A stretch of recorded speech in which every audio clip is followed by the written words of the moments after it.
Thank you, Lord. With the bow, baby. In rifle season, Pennsylvania.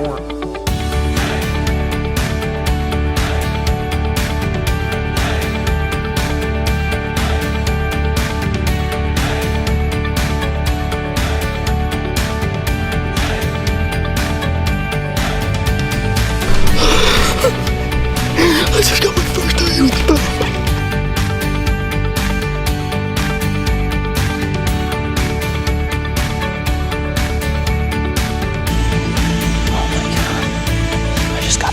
Hey everyone, and welcome back to the Relive the Hunt podcast, number 006. We are your hosts, Tom Titlow and Cole Mountain Sightsinger. How's it going, Cole? It is going good. I'm glad to get back on the podcast. It's been a couple weeks since we got to talk, and I'm excited to share some stuff with you and with the listeners and get going here. Yeah, definitely. I was kind of upset. Missed last time. I was on a night shift with my job, so I wasn't able to be there. So that kind of stunk. But what's going on? Yeah. I've been talking to you, but I know that through text messages and stuff, you've been not checking your trail cameras, and you got a couple of your repeat bucks coming, and they're looking pretty stellar right now, huh? Yeah, I am super excited. 2 weeks ago, I went to Ohio, got some tree stands hung, put some cameras out, and then within the last 2 weeks, I checked cameras on my main property, and I got a lot of familiar bucks back. Oh yeah. One in particular, we've been sharing the story with as it goes. Blades, he is looking good. He's already a mainframe 8 with a lot of mass. He's got a split brow tine, and I just cannot wait to see what he finishes out as. He's an awesome buck I've been following for 3 years, give or take. 3 racks at least I've known him for. So, and then a couple other bucks. Baby Sock showed up. I'm going to be releasing an article on him coming up in the next week, so you'll get to know all about him. He's back and he's looking better than last year. He's solid 3.5-year-old buck. We got Safety and Traveler, and then a few other random bucks showing up. So, as you know, Blades has been my go-to buck ever since I passed him in rifle season last year. Yeah, definitely. You have a lot of history with that deer, and I don't blame you for wanting to go after him hardcore. Even though I try to talk you into trying to shoot all the other deer, but I get it why you want to go after Blades and having so much history. That's so cool. I wish I had some history like that this year. I don't have quite as much history because the buck I was after, obviously Offspring last year, was killed. So yeah, but you're working up to it. Yeah. I know you got one you've been watching and we've shared on social media here. Happy Gilmore. Yeah, Happy Gilmore is back, and I'm hoping that he stays around longer than he did last year. Last year he rolled out on me, I guess in August or early September, and I can't get in there and hunt him until September 16th this year. So hopefully he sticks around. I have been putting protein antler max out for him, and all the deer, but ever since that's been gone, the deer on my trail camera activity's been very low. I've been using my self camera, so I kind of know when the deer are going in and out, and when the antler max is there, non-stop pictures. But when the antler max let's is not talk there, about that a little bit, because I do the same thing. I run my cameras in well-known spots, but this time of the year, I like to take a pile of feed up. Antler Max is my choice. I kind of turned you on to that last year. Yes, and when you put that stuff in front of your camera, get ready for a lot of pictures. I mix Antler Max and corn, and I've tried some other stuff, but when I want pictures, I put that down, and when I know it's in a proven spot within days, the Antler Max and corn is gone, but I have pictures of all the buck that I want. And that's exactly what I did to get Blades. That stuff brings them in like almost immediately. Within a day or two, I know I can go put that out there tomorrow, and I might not get a picture of Happy that day, but better believe within 48 hours I'll probably have a few pictures of him. Yeah, absolutely. I had my cameras out for probably close to a month, but I was telling you I didn't put anything in front of them. Well, 2 weeks ago, was it 2 weeks? No, 1 week ago, Yeah, I decided to put some stuff out in front, and within 12 hours of putting that out, Blades was pretty much the first buck in there, and I that's so had killer daylight pictures of him. that's so awesome. Yeah, I've seen your pictures that you sent me. He's looking real good, man. I hope you're able to stick him this year. That would be one hell of a story. Yeah, he's got such a unique rack. When he lifts his head up, his rack lays backwards on his head almost. His G2s point straight back, and his main beams point straight up. Where when a normal buck would look straight out, his main beams would come out forward and around. His go straight up in the air. It's goofy how it lays on his head. He's definitely unique looking, and I definitely understand why you call him Blades. I mean, it looks like he's palmated like almost throughout the whole curvature of his rack.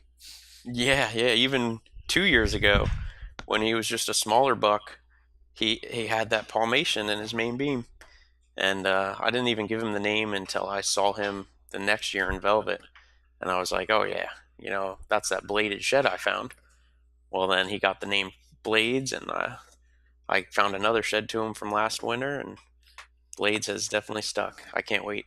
Can't wait to see him. So other than putting an antler max out for Blades, um, and baby socks and all your bucks that you've been watching, have you set up any of your stands? Are you prepared? Are you ready for him yet or no?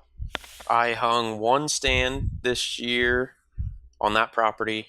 I have stands up from last year. I hung one stand specifically for Blades. It's just in a travel area on top of a ridge where from last year I knew he was bedding on that ridge or on the first third of that ridge. You know how they go over the ridge and they'll typically bed down that side a little bit. So he was bedding down there. I'm set up on top of the ridge so that I can easily get in and out and catch him getting back into his bed or coming out of his bed, depending on if I hunt that in the morning or evening. And then on top of that, there are some fields and flats. I'm not big on the food plots, but we got these flats up there, and we typically have apple trees planted near them. So on these flats with the apple trees, I went in and sprayed and cut all the grass that was growing, and I'm going to be planting that here in the next 10 days, I'd say.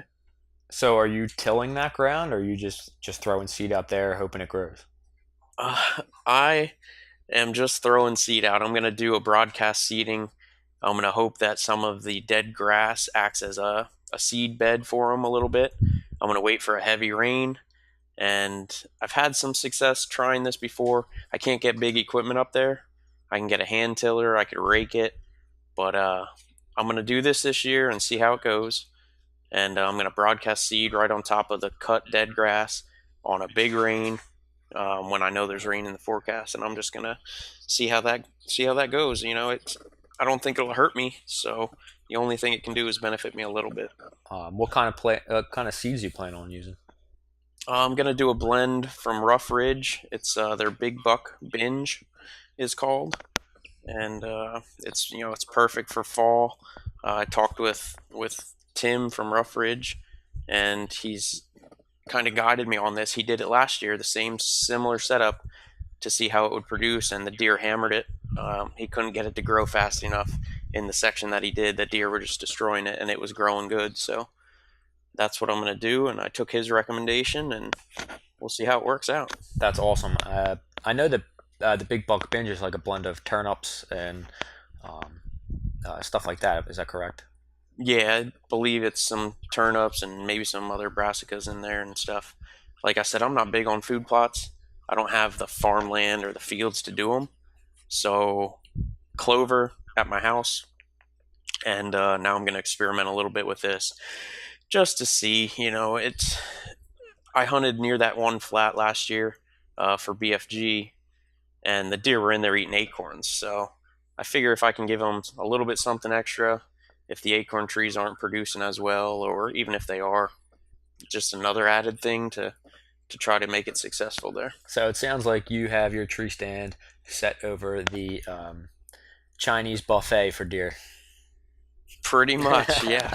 I'm trying to give them everything they're going to need, and then my number one thing this year is going to be staying out of there, no pressure until I go in and hunt it, so that these deer don't go nocturnal before I get in there. I'll tell you what, that's one of the hardest things to do. It's so hard to stay out of your properties. I get that trail camera itch, and all you want to do is see picture. Send me a picture. Absolutely, absolutely. That's why I'm glad I have that the cell camera from Covert. It's pretty sweet. I love it. Yeah, I haven't been running my cell cameras yet this year. I do plan on firing them up before the season, but the good thing about the area that I'm hunting is I have a lot of dirt road accesses. So I can pretty much drive my truck, and I keep my cameras close to those dirt roads so that I don't even have to turn my truck off. I can either check the camera from my truck, or I can hop out 5 feet, pull a card, get back in. Yes, it does still push the deer around a little bit, but I think it's way better than hiking in there and leaving scent and them not knowing and surprising them and scaring them. Absolutely. I believe like the deer are probably used to vehicles. So I mean, I think that's probably a pretty good idea just to do that. Like, I wish I had that, opportunity to drive my truck right to my trail cameras, but I gotta get on all the gear, rubber boots, spray down, do all that, and it's 95 degrees out now, so I don't even want to go near my trail cameras because the minute I spray down, I'll be sweating down too. The good thing is you can let them soak, because those pictures are going to be on there a week from when they're taken, 2 weeks from when they're taken, even a month from when they're taken. And as long as you know what you need to know before the season, you're good. True that. But I definitely want to get the Antler Max back out there in front of the camera. It's just fun getting the pictures over my cell phone. So yeah, absolutely. I know how that is, waking up from a night of sleep and having 20 pictures on your phone waiting for you, or even any time during the day when your phone goes off, wondering who it might be. Definitely. I wish I had more of them. But on other news, I was up north on one of my other properties, and I was able to move a couple tree stands around and kind of get set up for this season coming up. Yeah, and you don't really have any buck that you're following up there, but I know you told me you got a familiar face on camera.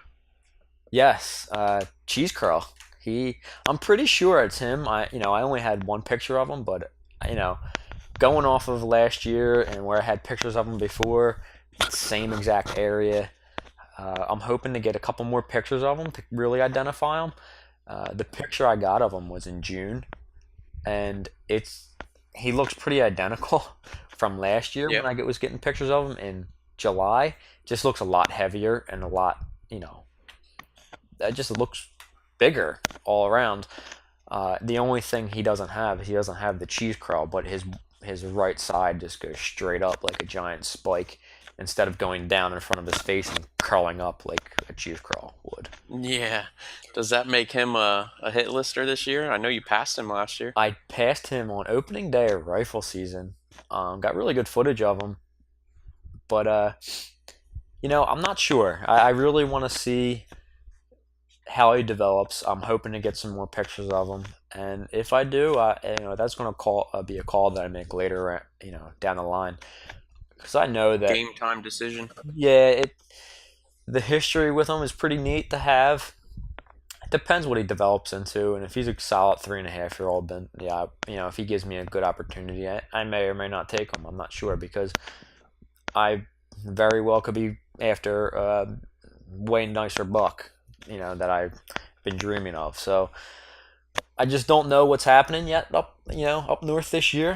But it will soon to come, and I'm pretty positive I'll be able to set my sights and have a goal on, a buck or two. Yeah, for sure. How old do you think that deer is, given your history with him last year? Last year, I would have said he was a 2.5-year-old, just judging him by pictures and seeing him with my own two eyes. Uh, One of the reasons I passed him, I'm like, he would look really cool next year if he does the same thing. I Yeah. hope he survives. It's only Monday morning of rifle season in PA. I hope he makes it for the next 2 weeks. Yep. Yeah. But he's probably a 3.5-year-old, I would say, this year. Yeah, and I know 3.5 in Pennsylvania is a pretty solid target.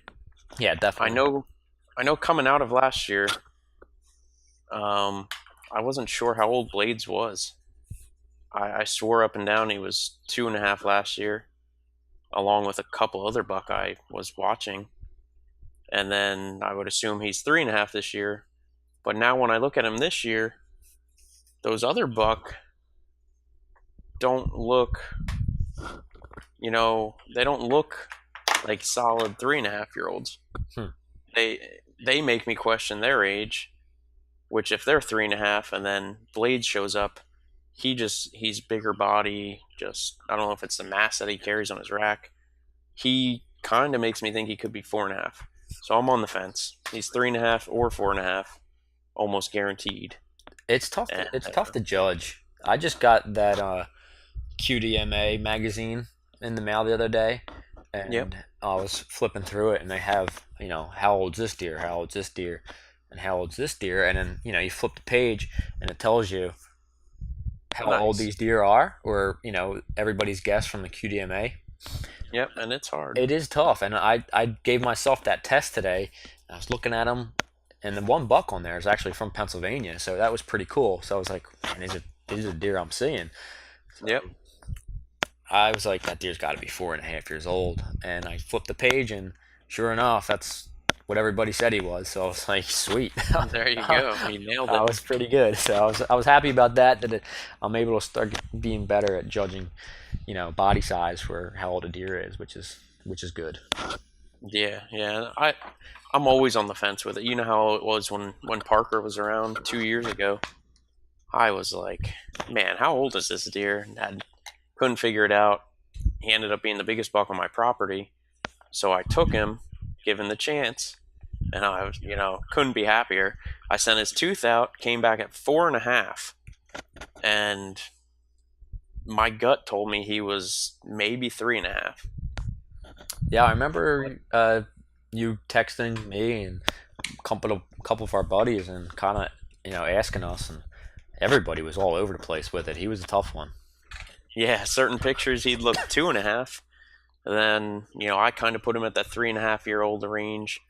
And sure enough, he came back at 4.5. And I do believe it. I sent the tooth out to be whatever, forensically cut and aged.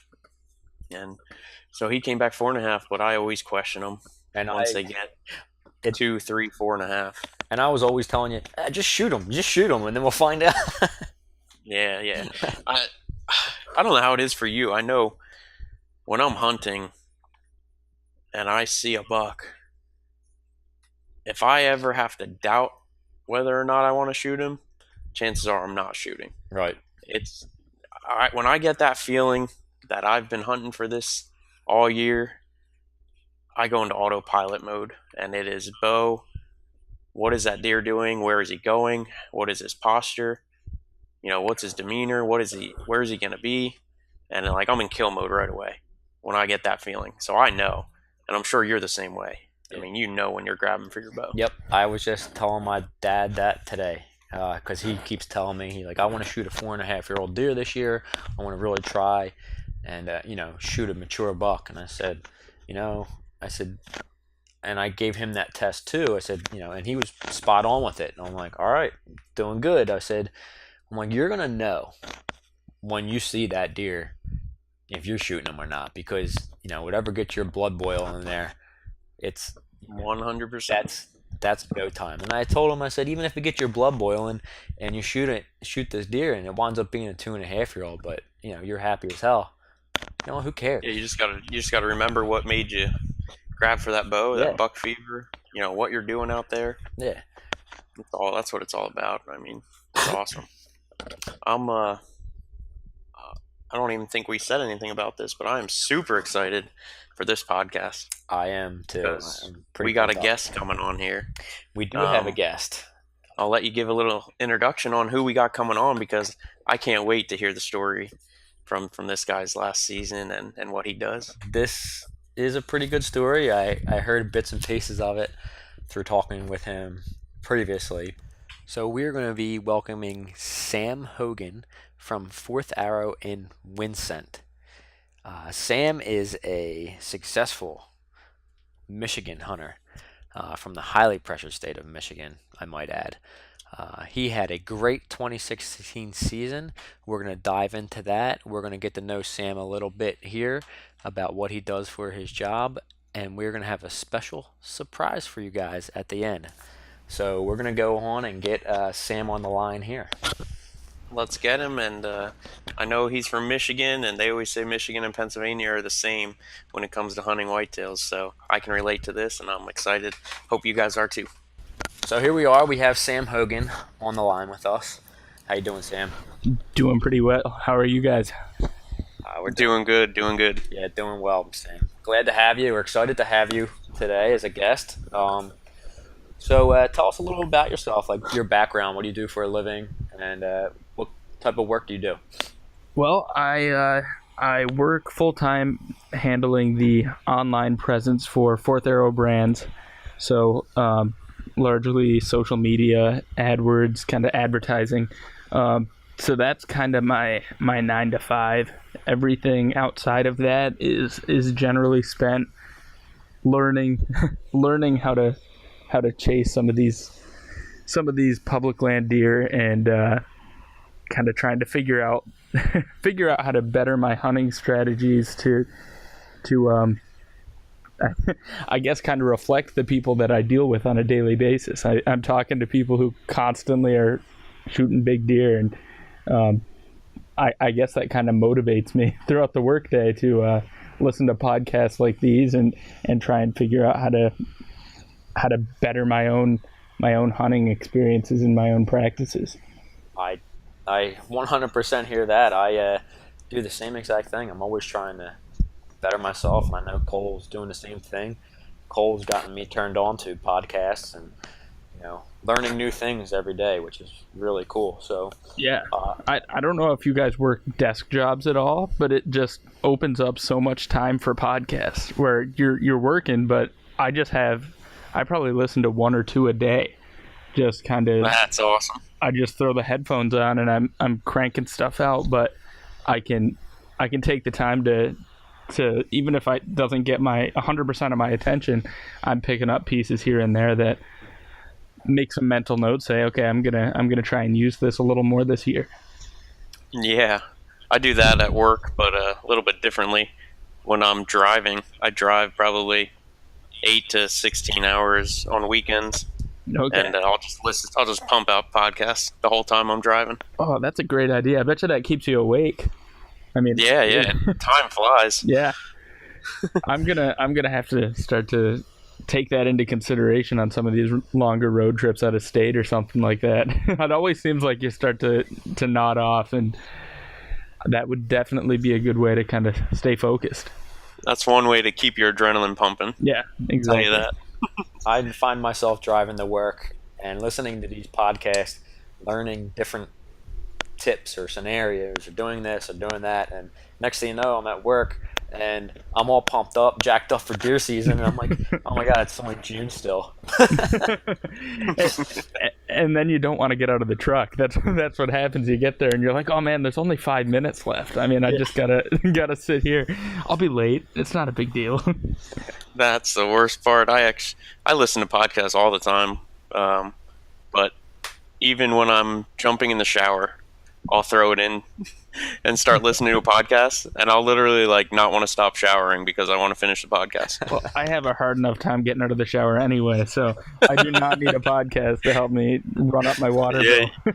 You don't want to do that then, No. because my wife yells at me for the long showers I take, and podcasting is to blame for a lot of that. Yeah. You know, Cole, you said you did that the other day to me, that you listened to podcasts in the shower. And guess what I did when I got home from work? Yep, you probably took a shower and you turned on a I podcast. definitely did. It's a great time to catch up on some stuff. It is. You guys are going to make me try it. It's the best shower you've ever taken, Sam. Okay, I'll take your word for it. So I heard. Go ahead, Tom. I listened to, or heard you say that you were going after public land, learning to try to do public land. Is that primarily what you hunt, Sam? In the past, I guess I kind of got my start on public land because nobody in my family hunts.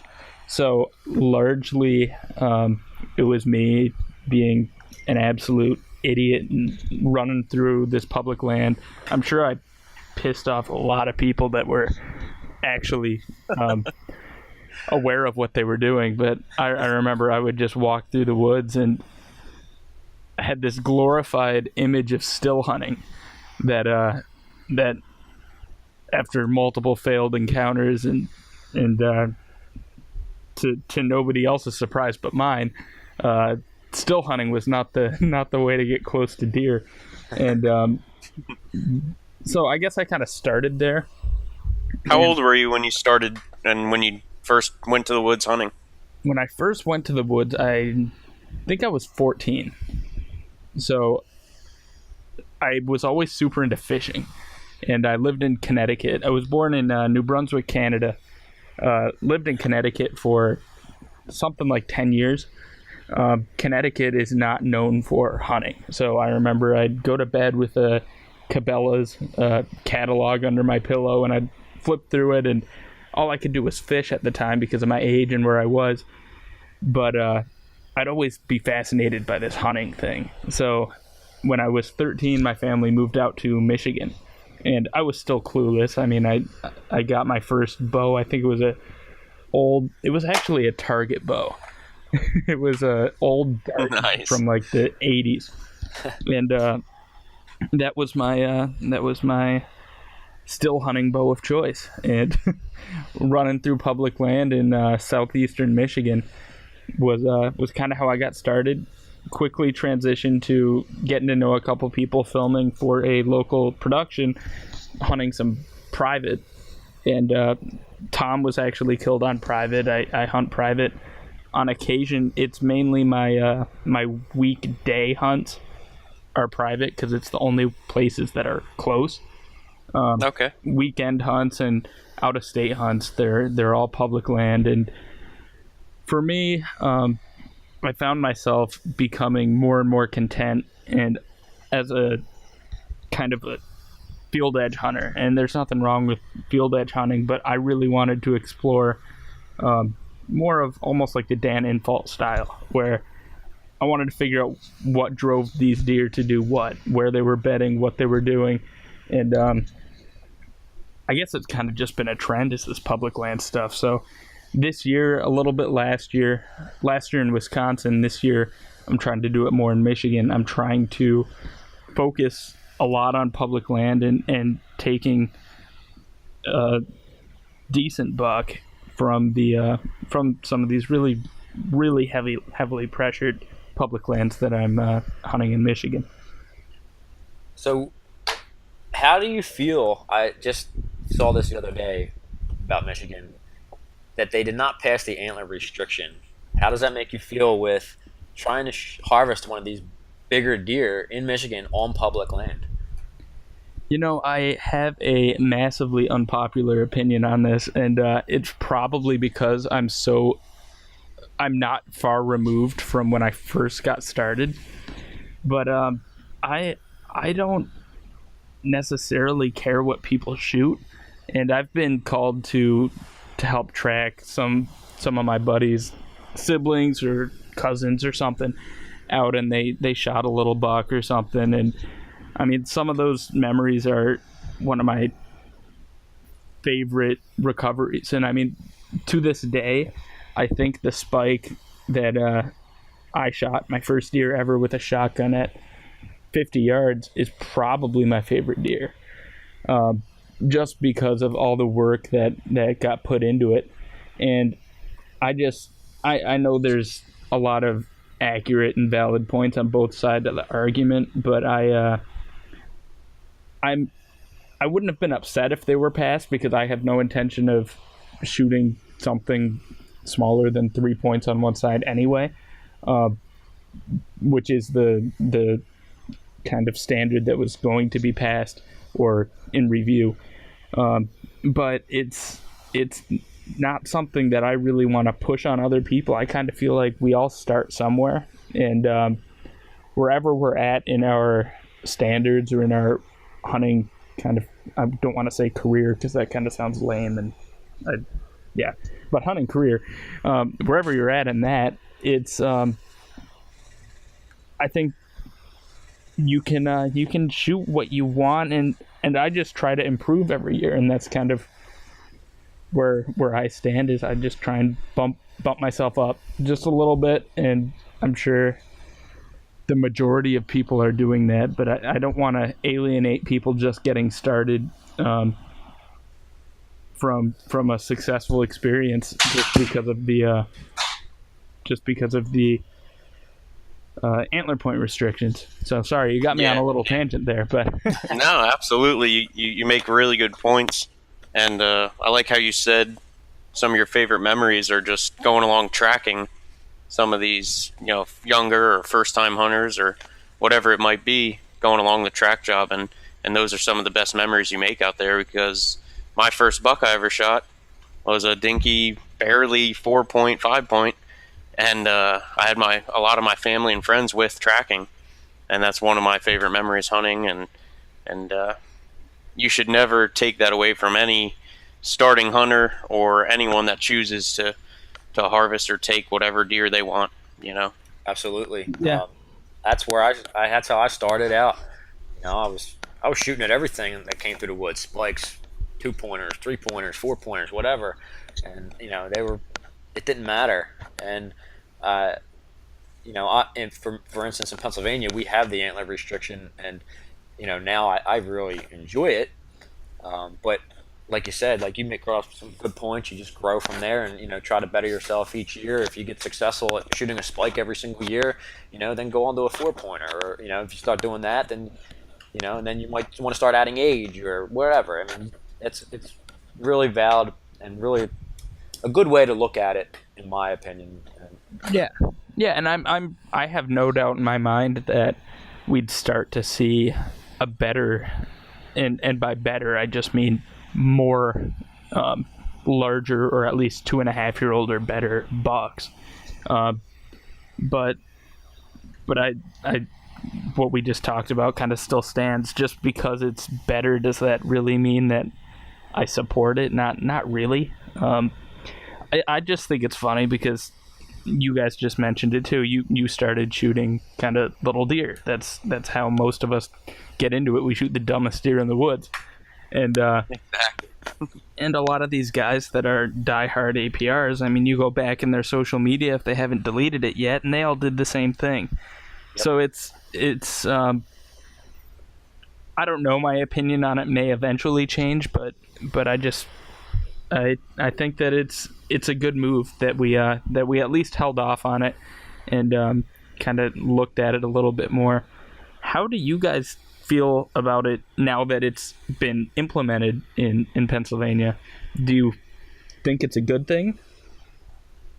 I have a lot of different opinions on it, to be honest, and I kind of side with the not so normal. People know there's bigger buck around. I think what it does the most is brings awareness to the fact that you don't have to shoot the first buck that shows up, and that a bigger one might come. I think it just brings awareness to that, and that is why there's bigger deer around. Yeah. The other side of it, I think we're not allowed to shoot these spikes and 4 points, whether they're 4 or 5.5 year old. Yeah. Not a spike, but I've seen some big 4 points that you're not allowed to shoot. And then a 1.5-year-old 8-point who has great genetics to be big, they can get shot at 1.5 years. So I think there's good and bad to it, but I definitely don't fully agree that it's the best thing for hunting, for a state. I definitely noticed the difference with the deer growing bigger racks. I mean, everybody in Pennsylvania is shooting bigger deer now, and like Cole said, it brings awareness, and now guys are shooting big bucks, and they're all happy. And then you still have the guys out there that are like, oh, well, I just want to shoot my spike. I just want to be able to shoot whatever deer I want, or any buck. I just want to say I got one. But I agree with the antler restriction. It does allow the deer to possibly make it another year or two, and which allows you to get the 3.5-year-olds and the 4.5-year-olds here in Pennsylvania, which is nice. Yep. Yeah, I think the age is a big thing. If a buck gets past at 1.5, he's a little bit smarter at 2.5. If he can make it through 2.5, he's a lot smarter. So he was given the chance maybe because of antler restriction, but then he got age on him, and then he started being smart enough to avoid hunters. Yeah, that's a good point. And I think a lot of it does have to do with age, and I see the 3.5-year-old 6-point example brought up in occasion in just some of these social discussions. And I mean, that's a little bit of a tangent, but that's a buck that's always been on my bucket list. It's just a big 6. So I'm almost hoping that it's just 3 on one side, so I can hold on to that hope. but yeah. I know a lot of people that want that. Yeah. Big 6-point, big, heavy, mature 6-point. Including myself. And I had an opportunity at one year when I was probably about, 16 years old. And I hit the thing right in the damn shoulder. Oh, man. I never found them. Probably pulling 45 pounds. Yep. There's no way that thing probably didn't even feel it the next day. I only went in like 2 inches maybe. Yep, So, it happens. So Sam, you mentioned a buck named Tom. Yes. And from talking to you previously throughout the year, I've known you had a pretty successful 2016 season. Yeah. Well, first of all, I am not the big buck killer. So that's one thing I don't want to have your listeners kind of interpret. But yes, I was successful. I was pretty successful 2016 on both Tom and, ironically, also another buck that looks a lot like him. Tom was kind of a goofy-looking buck. He had 3 points on his left side that basically just went straight up, and called him Tom because it kind of looked like a turkey foot. And his other side was 4 on one side. He would have been a nice symmetrical 8 had he had the other side, but he just had one normal side and one side that was all kinds of goofy. And we had lots of encounters with him. This was on private land in what's really just suburban Grand Rapids.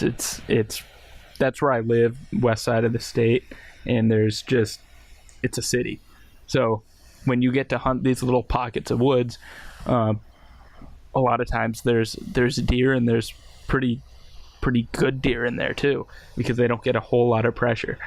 But yeah, Tom was one of those bucks that I don't necessarily know that it was that he wasn't a smart deer, but I think what happened, and I thought about this before coming on the podcast, was he never busted me. Because I'm not exaggerating, I think I had 6 encounters with him in October. All right. Just, I could go out and it seemed he was following me. And what's funny is I didn't want to shoot this buck. The landowner was the one who basically called dibs. And the first time I saw Tom, not the landowner. First time I saw Tom, he was at 60 yards, and the landowner works on the property that I was hunting, and he was still working. So I call him, and from the stands, this buck is 60 yards away, and he's just feeding. So I'm not super worried about him closing the distance super fast. But I call him, and I say, hey, when he hits that tee, he's either going to go down towards that scrape that we've had him on camera on for a couple months now, or he's going to come down towards me. You need to leave. Whatever you're doing is not important. Go grab your bow and camera, run down to that little 2-track, and just wait, because there's a 50% chance he's coming down there. And that's awesome. all he saw were the tips of his antlers. He was just over the side of the hill, but I really did not want to shoot this deer, and I'd see him, and I'd say, okay. I mean, he never gave me a shot. He was too far away. There were other deer that would kind of get downwind of me before Tom did, or before Tom stepped into the shooting lane. But but I would see him, and I'd say, all right, Joe's the name of the landowner. All right, Joe, you got to sit this spot because he's constantly coming out of here. And I'd go sit somewhere else, and he'd walk in front of me. I'm like, dude, I'm not trying to do this to you. I'm not telling you where he isn't. I'm telling you where he is, and he's just not there when you go. And it wasn't that he was hunting it on the wrong wind. It was just a crazy fluke. It was like this deer wanted me to kill him. Just the luck of the draw. And would you have shot him if he gave you a chance, like that first encounter? Oh yeah. I mean, I was not. So he wasn't off limits. He wasn't off limits, but I really wanted Joe to be able to kind of have a crack at him. Yeah, absolutely. So I was certainly holding my bow every time I saw him. We'll put it like that. But this particular property has so many deer that he was always one of the last ones to pop out. And by kind of putting himself in that situation, all of the danger is essentially gone, because there's been deer feeding in this field for like half an hour. Yeah. Right. Yeah, you got all those eyes and noses out there. Yeah, exactly. They already know what's going on. And that's what made him hard to kill, was just that there were no trees. This is it's not a CRP field, but it's like a tall natural grass with a couple little shrubs. So there's no tree to hunt him out of. So I hunted him from the ground. I hunkered into some of this thick stuff. And it was one of the coolest experiences, because I'd have spikes and forkhorns and does and fawns all within 10 yards of me. And I'm on the ground, which is, I mean, if you've never done that or hunted like that, it's a crazy experience. It's just, you put your head down and you're like, you swear they can see you breathing. And I busted him once like that, but he never saw me. So each time I busted him or he ran away, it was never because he smelled me or he saw me. It was because another deer ran. And that was the most frustrating part. Yeah, that's pretty frustrating, especially, them does, especially the older ones, they pick you out like that. And even if they didn't pick you out, if one runs, he's smart enough to go with them. Exactly. And that's really what it was. You were on the ground, no ground blind, correct? Correct. It was yeah, that's awesome. It was cutting, it was really old school. We were cutting some of this autumn olive and just stabbing it in the ground, making kind of a semicircle blind. And then trying to self-film that on top of it was just... as if self-filming's not hard enough. Yeah, I know. Yeah, exactly. So, I have a quick question for you. Yeah. Did you actually feel like an Indian? Kind of. I mean, the year before that, it was my my personal goal to shoot a deer with a longbow, and that just did not go well. But I felt like I should have been shooting a longbow. Had I been shooting a longbow, I had so many deer within 10 yards, it would have been a cakewalk. But that would have been really, really cool to pull that off. So, Tom was a buck that you were after for the majority of the season. How long were you after this deer? Well, we don't know. We think it was an injury because there's a main road that kind of goes through the property, and it's fairly busy, and we don't know what buck it is. We know he's at least 3.5 years old, judging by the weight and the sheer size of him. I had him in fields with other 3.5-year-olds, and he was just as big, if not bigger. So we knew he was a mature buck, but we either had no record of him prior to 2016, or he got injured during the off season and he grew funny that next year. So we don't really know anything past 2016. So we could have had a history with him, and he may have just been a kind of a random buck that showed up. But yeah, certainly through the entire 2016 season, we were watching him from just bases all the way to what he ended up as. So we knew him the whole season, but before that, we have no way of knowing what deer it is. So why don't you walk us through how your season went, and like just kind of give us a timeline of like pretty much relive your 2016 season from the first buck you killed to the moment you were able to pull it off with Tom. All right, so I guess it backs all the way up to September. We went out for my first trip to Wisconsin, and it's all public land, so we went out, and last year beans was the ticket. I mean, all early season beans are the ticket, but there were little to no beans in the entire area we were hunting. It was all corn. So we found public land in a bean field. So we were in it, and we were seeing deer. Anytime we drove by, it was way up. It was probably a half a mile from the road. But if we pulled up binos, we would see deer any time of day. And long story short, due to mechanical malfunctions, I missed 130 twice, 2 consecutive days. And the same buck? Yeah. I didn't know it was the same buck at the time. Man. 2 different spots too. I mean, the same property, but two different spots. And was this this is public land, right? This is public land, and it's on video, so I can shoot you a link. As humbling as that is, basically what had happened is my rest or my sight. I'm still not sure which one, because I don't know. I've tried to block out all memories of this, but one of them had moved substantially, and I shot at this deer at 46 yards, and this was the first time I saw him. Well, second time I saw him, first shot opportunity. He came out and he gave me a perfect quartering away shot, and I had practiced to like 100 yards, so I was very confident with a 46-yard shot. And when I shot it, I remember just watching that arrow fly up through my sight housing. So I was seeing it through my sight, and I'm like, this is not good.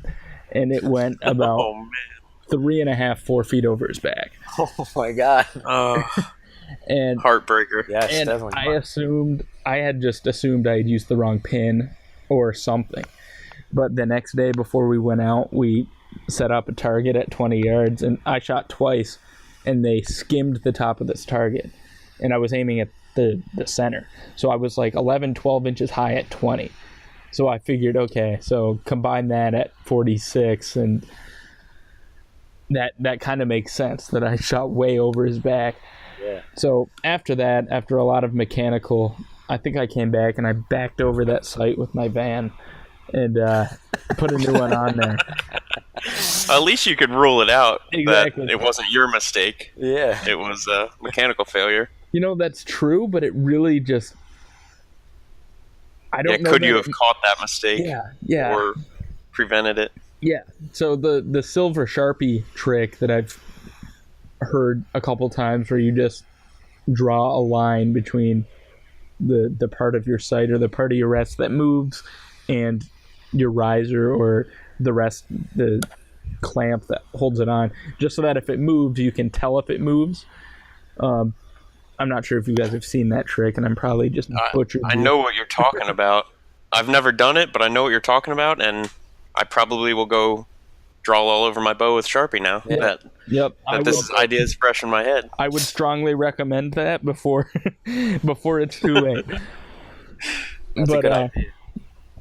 But yeah, so That Wisconsin trip came back. The guy I was with missed a 140 and shoulder shot a really nice heavy 8-point that I had also filmed earlier. So it was the best worst trip ever. We came back with hours of footage and we both flung 2 arrows, so it's hard to be upset, but there were no deer in the truck. So we got to jump back quick. You missed the first shot because your bow was messed up. When did the second shot happen? you weren't going to let me sneak through that, were you? All right. No, I caught that. If Cole didn't grab you, I was grabbing you on that one. Well, the second one was the last morning, and early season we tried to have pretty conservative morning sets, or we'd set in areas where there weren't really a ton of deer, or we didn't have high hopes for an afternoon, because we kind of figured that these bucks would be in their beds and we didn't want to mess up an afternoon hunt. But that all kind of went out the window last morning. We said, okay, well, we're just going to go out and we're leaving at noon or whenever we're going to leave. We're not going to stay here for the afternoon hunt. It's a long drive home. So we snuck in there early. I actually didn't even get in there that early. And in Wisconsin, you have to hang your set. So you're not allowed to leave your stand on public. So I went in, I hung my set in the same tree I had hunted one of the afternoons, and I had caught a buck leaving this bedding area and heading out to a alfalfa CRP field. And I was hoping that I would be able to catch him coming back in. And I had that encounter I had where he was leaving the bedding area was just the night before, and I busted him. So I wasn't sure that he was going to be coming back in, but I figured it was the last day, it was worth a shot.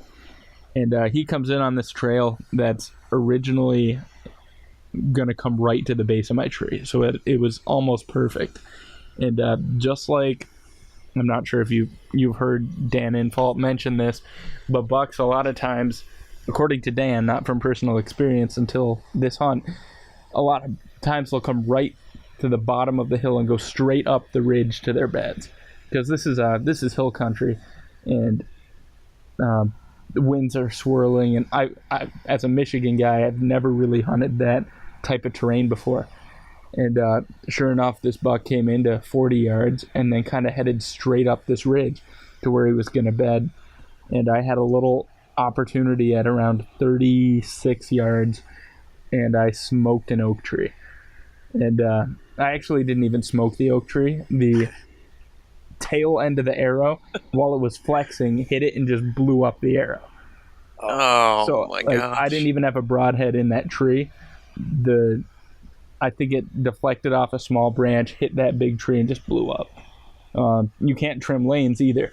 So early season, you can imagine the brambles and the mess of branches and leaves that you got to kind of try and weave one through. Yeah, definitely.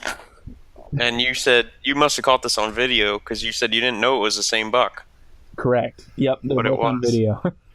Wow. Oh, starting off the year right. Exactly. Heartbreaker. Yeah.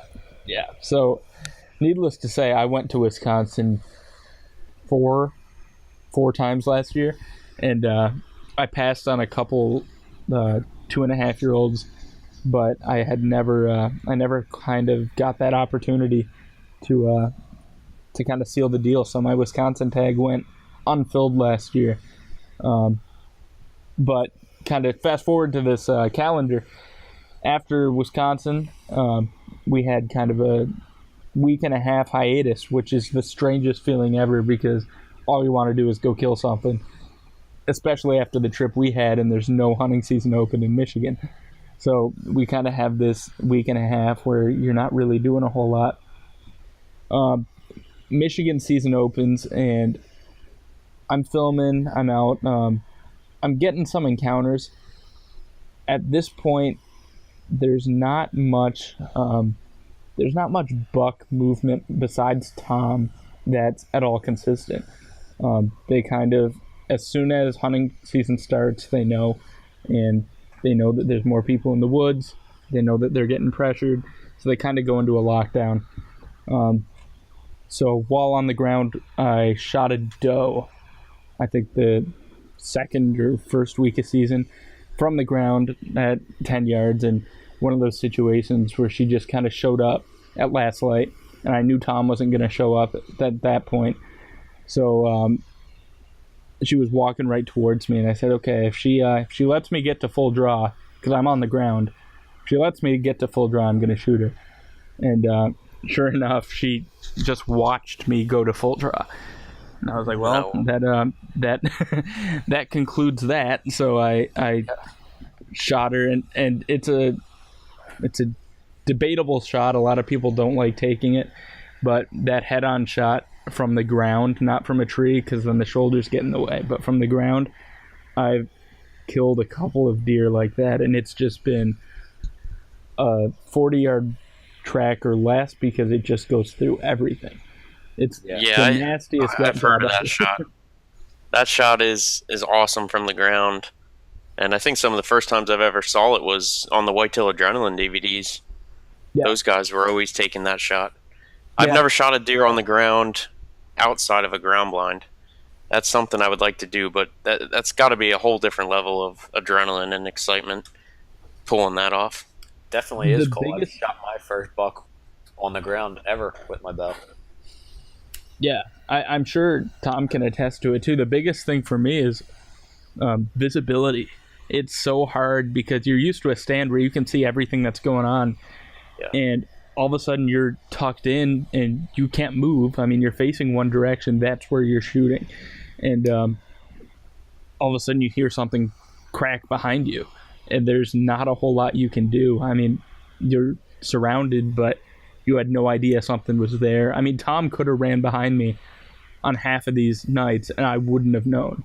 It's just, it's tough. It's tough to self-film and even get it done. Anybody who's gotten it done with a bow without a blind on the ground, it's my hat's off to them, especially on a mature deer. Definitely. That's awesome, and I've never done it. I hunt from tree stands almost 95% of the time, so I never had that opportunity, but it's an impressive thing.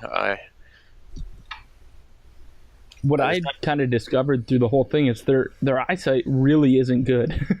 They'll pick off movement, and a lot of times they pick off my camera lens, just the reflection.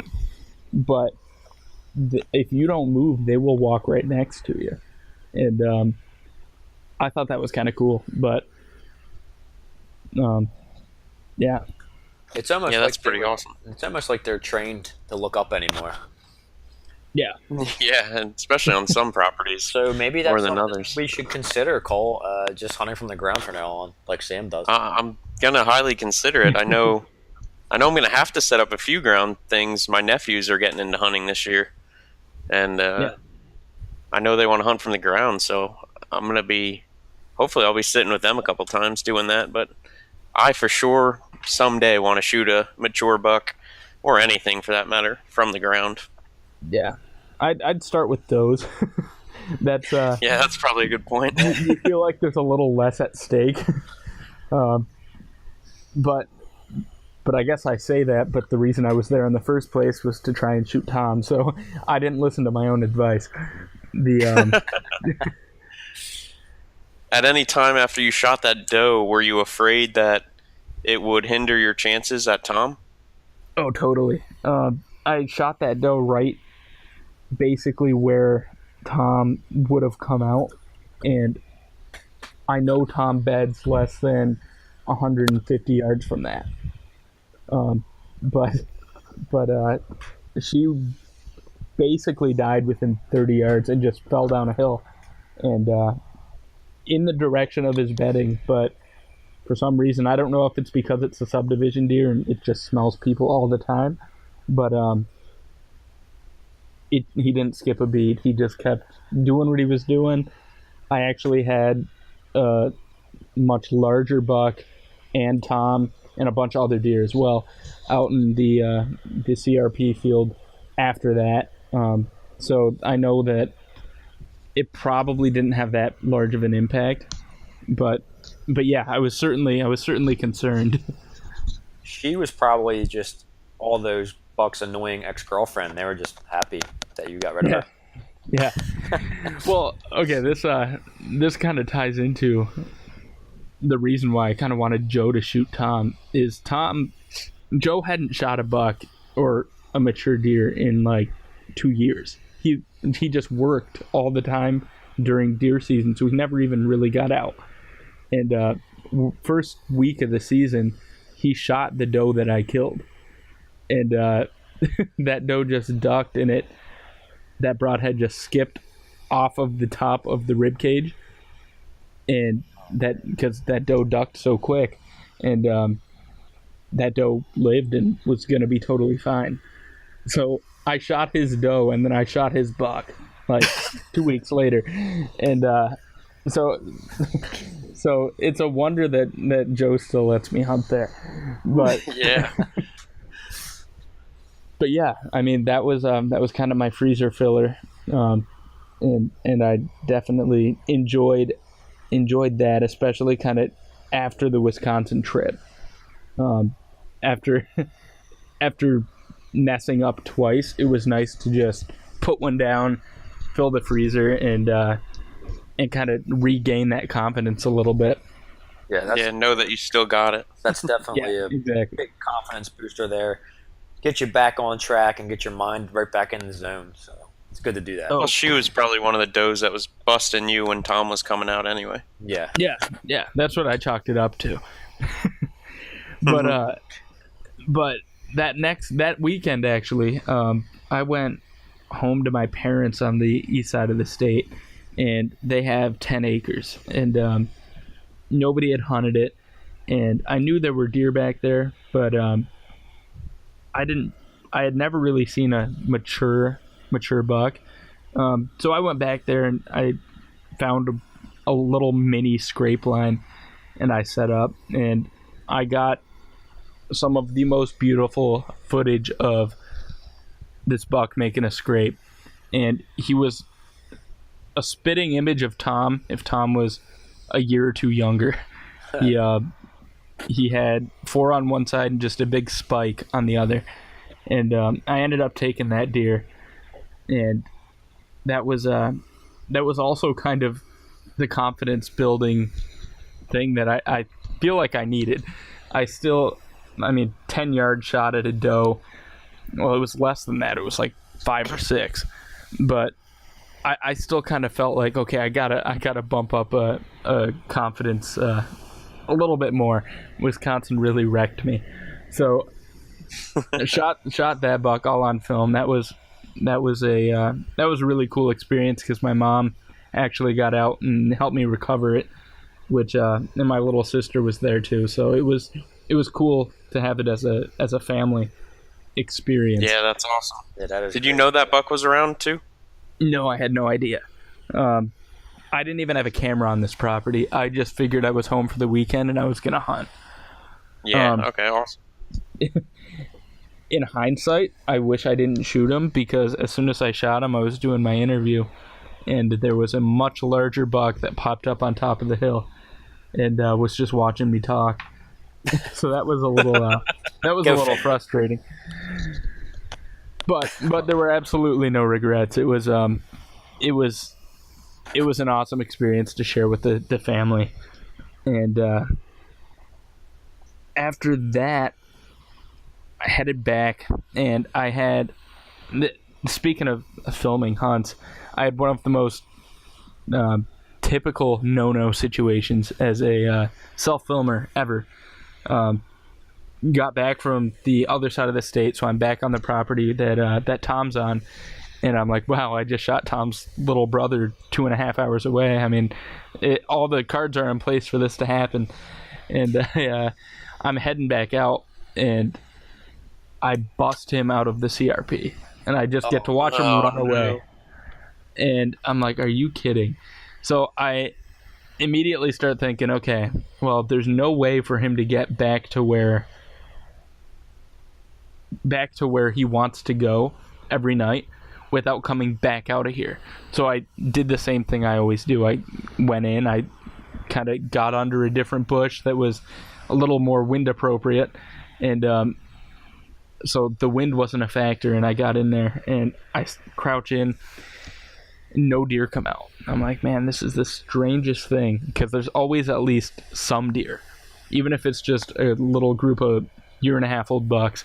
No deer come out, and across the CRP field I hear something blow.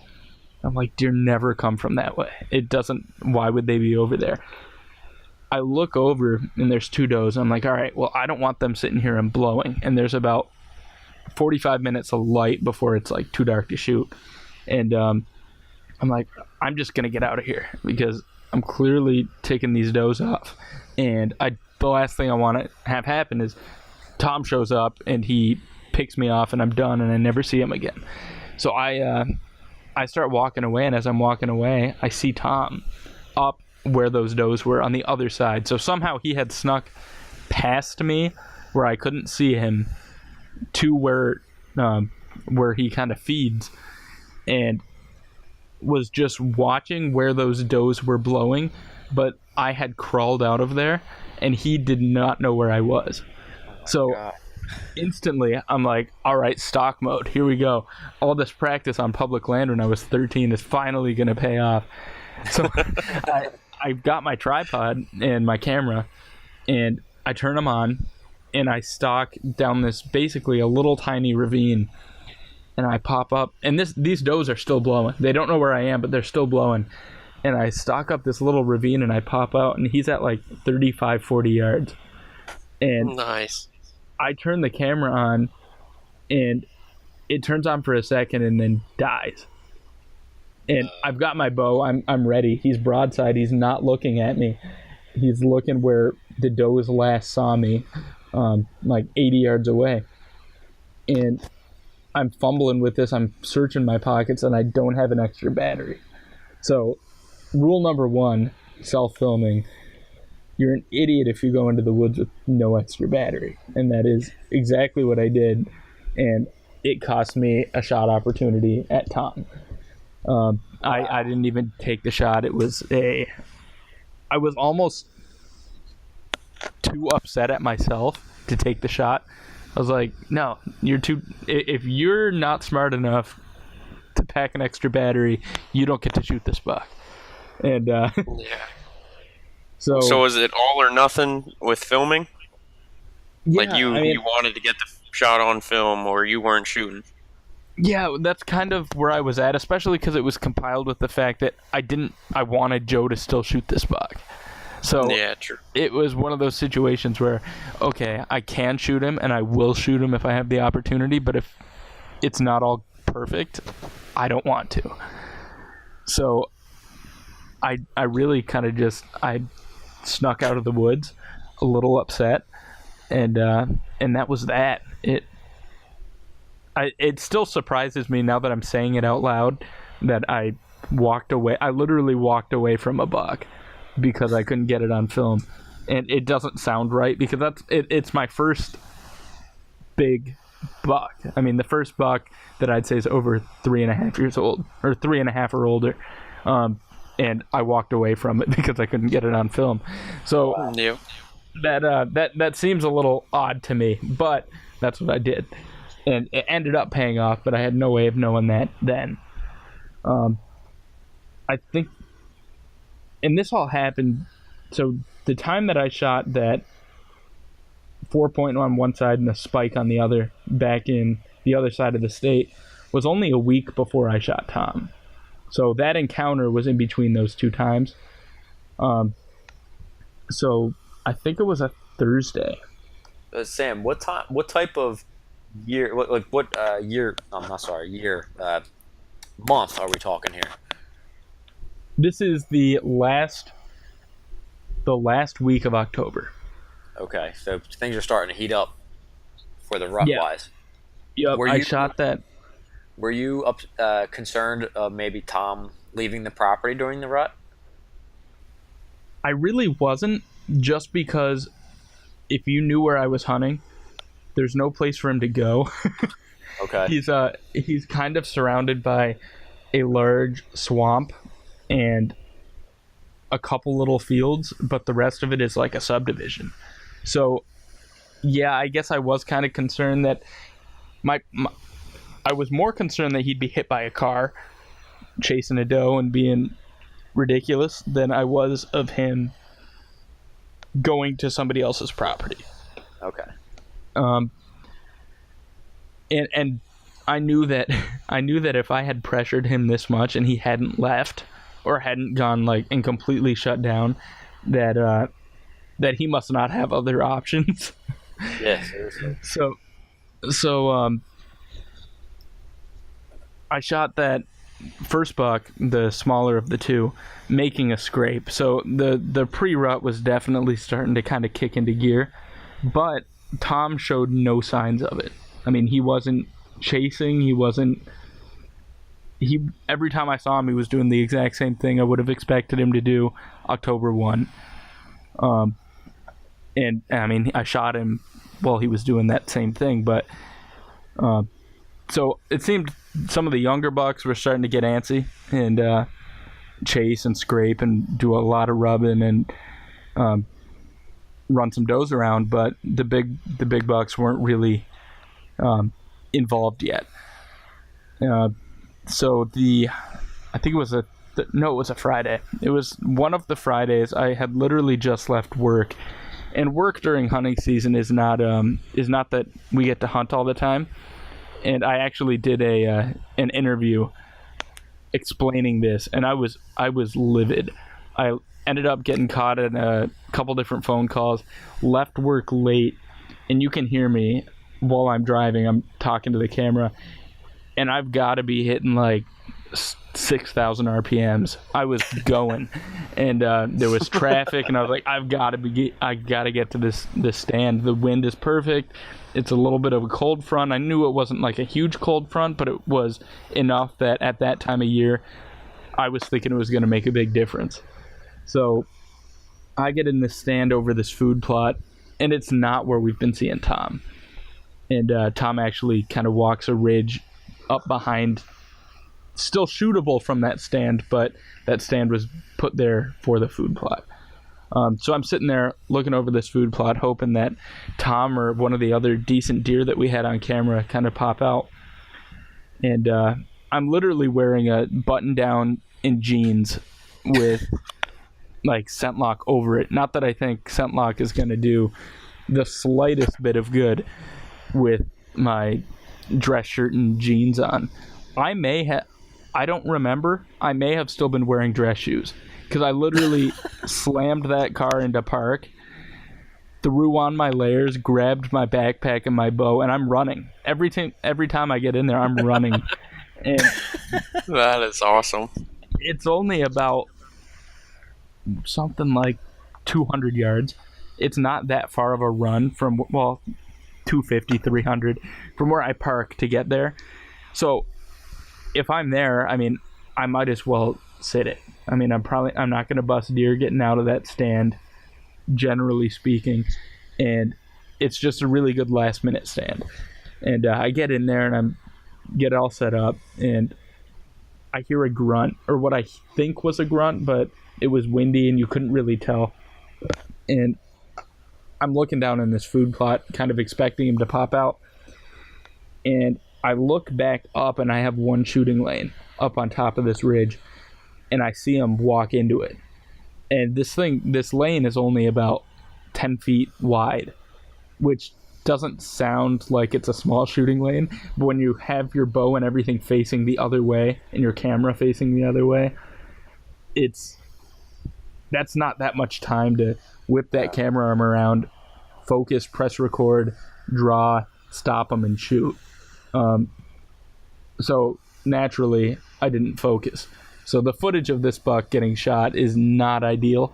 I do have a killer second angle of it, from the outreach arm, looking back at my whole set, but the actual shot itself was quite frantic. The footage is out of focus, but basically I grunt stopped him in the one lane. He kind of had some brush covering him, but I picked a spot and I shot him and ran out into the field, ducked back in, I was a little worried because as he ran dead away from me, the shot didn't appear to have a lot of penetration. So immediately I was thinking shoulder. And as you guys probably know, it's among the worst feelings ever. But so I gave him some time. I got down. I called the landowner. We were all pumped up. Got down. I found the arrow and it had blood over halfway up it. So I was kind of thinking, okay, this isn't a shoulder situation. Hopefully it's a double lung, stopped at the opposite rib and kind of bounced back. But we gave him probably 3 or 4 hours, and we went in and he hadn't gone 60 yards and he was piled up. So I was tagged out before the rut. It was one of the most incredible experiences ever in my first real decent buck. He dressed at 183 pounds after he was dressed. So I'd have to assume he was at least like 200, 210. So he was a pretty good sized deer. He was a tank. Yeah, he was a nice buck. So yeah, that was really where my season pretty much ended. We had a couple more doe missions and shot a couple more does, and not enough. The buck to doe ratio is still crazy over there, but went out to Wisconsin a couple more times. Never really saw what I was looking for, so didn't fill that Wisconsin tag. But really, my deer season ended as far as successes in October. Did the landowner get to fill that buck tag? He did not. He had a couple opportunities on smaller bucks, but ultimately he, as much as he wanted to, he kind of made the decision that not unless it was kind of at that at least 2.5-year-old age class that he wanted to shoot it. We did. He never even shot. He shot a yearling doe on his property, and when the end of deer season rolled around, it was kind of one of those, all right, we got to go to Wisconsin. So we went to Wisconsin, got him a nice doe on the Metro Hunt, which is just suburban, basically what we hunt in Michigan, over in Wisconsin. Their season goes until like late January. So we went and we really wanted to get him a adult deer. So he went out and whacked a doe, made a great shot, and that was another really cool experience. But yeah, that's awesome. Those smaller parcels that you get to hunt. I hunt quite a few of them myself. Living right outside of Philadelphia, and they are money, man. They're right on their ticket. Ton of deer in them. Oh, yeah. They're, like you said, these deer can't go anywhere. Yeah. I've got a buddy in Wisconsin who hunts something similar, and he calls it the park. It's like these deer are like my goats, and they, if he calls them to the food plot, they're coming to the food plot, and it's a joke, and it's obviously exaggerated, but yeah, I mean they don't have much for options, and they're surrounded by people who don't hunt, or you can't hunt there. So it's almost the perfect, you lose kind of that hunting experience where you're in the woods because you can smell the neighbors making fried chicken and barbecuing and cookies, but there are certainly deer there. Yeah, the deer seem to hang there, and it's great hunting if you have an opportunity to get in some of these smaller parcels. It's awesome. Yeah, it's not suburban where I hunt in Ohio, but it's tiny acre woodlot, and I jump in there, and you can't screw it up. You just hunt it, and there's going to be deer coming through. Yeah, I mean, at the end of the day, you shoot every deer you've ever shot, regardless of if it's on 500 acres or half an acre. You shoot them within 30 yards. So it just has to be that, it sounds cliche, but that right piece, and it doesn't matter how big it is. And I feel like a lot of those places kind of go overlooked. Yeah, absolutely. I agree with that. So Sam, Not that you we had, want to bring that much attention to it, because I like that they're Yeah, actually, overlooked. go hunt the big woods. Yeah, exactly. There's no deer in those small ones. hold on, Yeah. hold on. Back up. I hunt some big woods here. I mean, we can't hunt all I that do either, too. I do too. My main Pennsylvania property is big woods, so. All right, if you guys, But I'm gonna start targeting these small ones. if you guys Yeah. can find some medium woods, that's where you want to go. The medium woods. In between. So you had a hell of a season, Sam. So you didn't even get to hunt the rut. Wonder what that would have been like on that smaller parcel. You might even have had an opportunity at one of the other bucks. Well, I've got buddies who still had tags, and they had some really good opportunities. It seems like the 10th through 12th of November are really when those big bucks get moving every year on that piece. So it's they had a couple good opportunities. He actually shot one of the other guys that hunts that piece. Also shot one of our. It was a really nice 10. He shot it back and high, and we think he survived, but it was not a lethal shot, unfortunately. But they were definitely moving. There was definitely bucks rutting on that piece. Yeah, well, hopefully that deer survived. Yeah, have you jumped into any cameras on that property this year or any scouting to know what's around for this season? Yeah, we have a camera up, and the landowner just shoots me a couple pictures every once in a while. But the mature bucks, with the exception of Tom, don't typically move in until like the late September, early October timeframe. But we've got a couple 2.5-year-olds that are showing some promise on that particular property. But we know that as soon as that cooler air kind of comes in, or the neighbors start pressuring their piece, that a lot of those larger bucks kind of move into our property a little bit. Good deal. So, Sam, why don't you tell us a little bit about your job with Fourth Arrow and Winston? Yeah, so contrary to what a lot of people think, it's not hunting all the time. So it's a lot of running the social media, the social campaigns, which is really where we do quite a bit, if not the majority of our advertising is just through online. So digital marketing's been something that I did for 3 or 4 years. I worked for a company that is also out of Grand Rapids that does online marketing, and then started with Fourth Arrow. So I kind of had a little bit of experience, but a lot of passion and knowledge of the industry to kind of market Fourth Arrow correctly. And especially with the camera arm side, with the targeting that's available online, it's such a niche product that online is really the best way to get it out there, is just target people who have interests that relate to filming. They're hunters, and they happen to like Canon, Sony, or Panasonic, Manfrotto.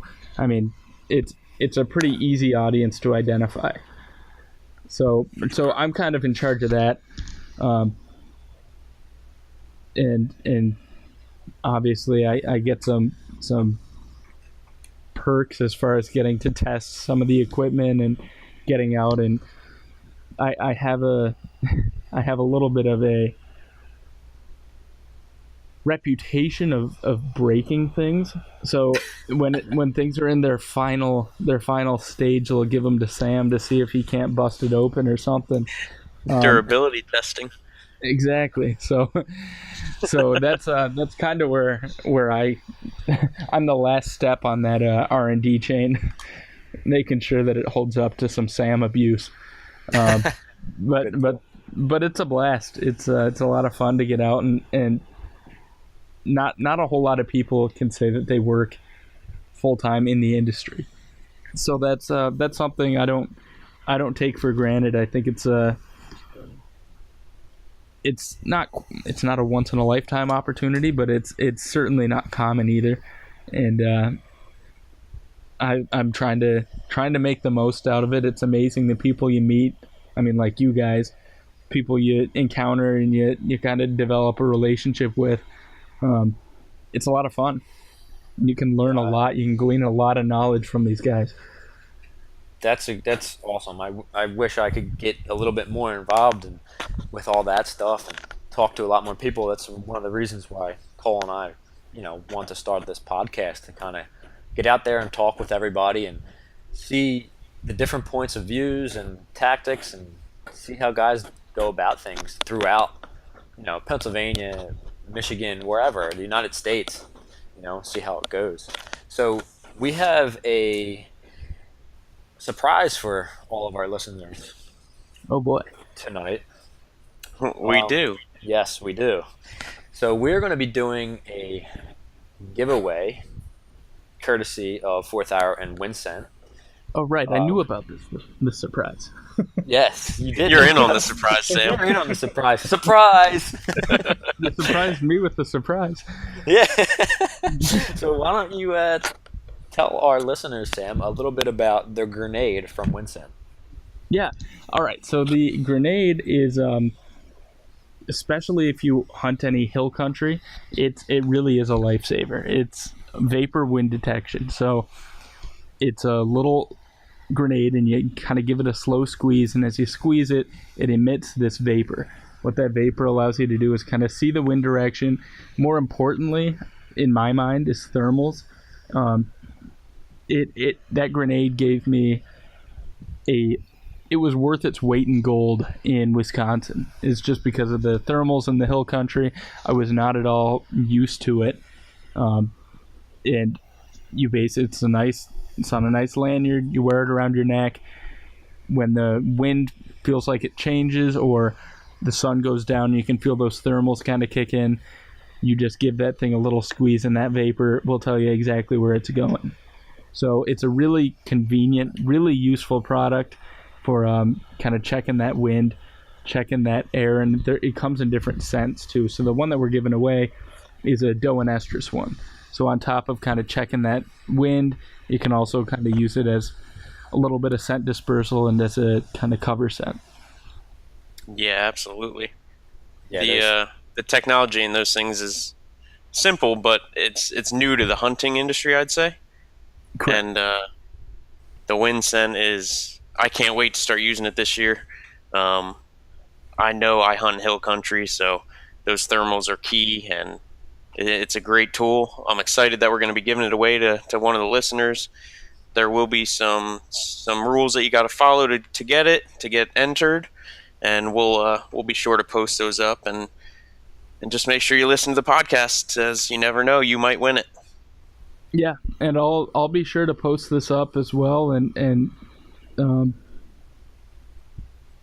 kind of elaborate on what these guys need to do to be entered to get it, and tag you guys in it as well. Yeah, definitely. It's going to be pretty simple. Somewhere along the lines of just making sure you get on the Winsent page, give it a like, give the Relive the Hunt page a like, and probably tag some buddies. But Yep. Follow the rules, and you might win yourself a Winsent. We're also going to be giving away some Relive the Hunt decals with that Winsent, and to a couple other guys that just get involved. Perfect. That sounds like a sweet giveaway to get in on. Yes, definitely. We're very excited about it, and we're pretty pumped up for this season. Cole and I It'll have be some here bucks before that we we're know it. chasing. I know, and hopefully you'll be after another buck named Cole this year instead of Tom. Yeah, your next shooter needs to be named Cole now. You We can get back on here next year. It's personal. No, but Well, I was one thinking thing. about my buck Sam, so just saying. Yeah. Oh yeah. It works for me. One thing I'm a little jealous of after listening to your stories, I don't have an opportunity of shooting 2 buck in Pennsylvania. I think I got to move to Michigan. Oh, you might regret that. But I heard I heard Pennsylvania can be pretty tough at times too. So Pennsylvania's tough, and it's only a 1 buck state, so yeah. No, I love hunting here because it's where I grew up. But I do venture out of state, similar to you, neighboring states and stuff. Yep. Did The you stuff guys that- happen to hear about the rating that Pennsylvania just got? I saw it was like the worst state to hunt in. I'm pretty Yeah, I know. sure. What's up with that? Was it It's the worst? crazy. I think it was the worst. It came in at number 1 on the top worst places to go hunt. Hey, we can keep telling people that, but I'm okay with being the worst state to hunt. I don't need anybody else to come here. I was about to say, I see all kinds of really nice bucks coming out of PA, and I mean, I know people see them coming out of Michigan too. I mean, just because it's ranked the worst doesn't mean that there's not opportunity there. No, absolutely. Absolutely. Well, Sam, I think we're going to wrap this thing up. I had a blast listening to your story from last season. Thank you for coming on, first and foremost, and hopefully we can actually do it again after 2017 wraps up. Yeah, hopefully I'm just as successful. I appreciate you guys having me on. It was a blast to chat for a little bit. Yeah, it was a lot of fun, Sam. We appreciate you taking the time out of your night and hanging out with us and reliving your hunt. It was an awesome story, and I wish you much success for 2017. Thanks a lot. May we all have more hunts worth reliving. Definitely. Absolutely. Have a good one, Sam. All right, man. All Have right, a good you one. Well, guys, that completes our podcast. We hope you enjoyed it as much as we did. Don't forget to like, share, subscribe to our YouTube page.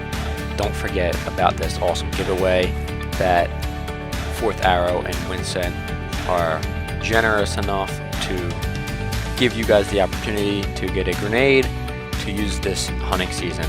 So we will be coming out with the rules and regulations for the winner and how to win this prize as soon as this podcast is released, which you probably are listening to it right now.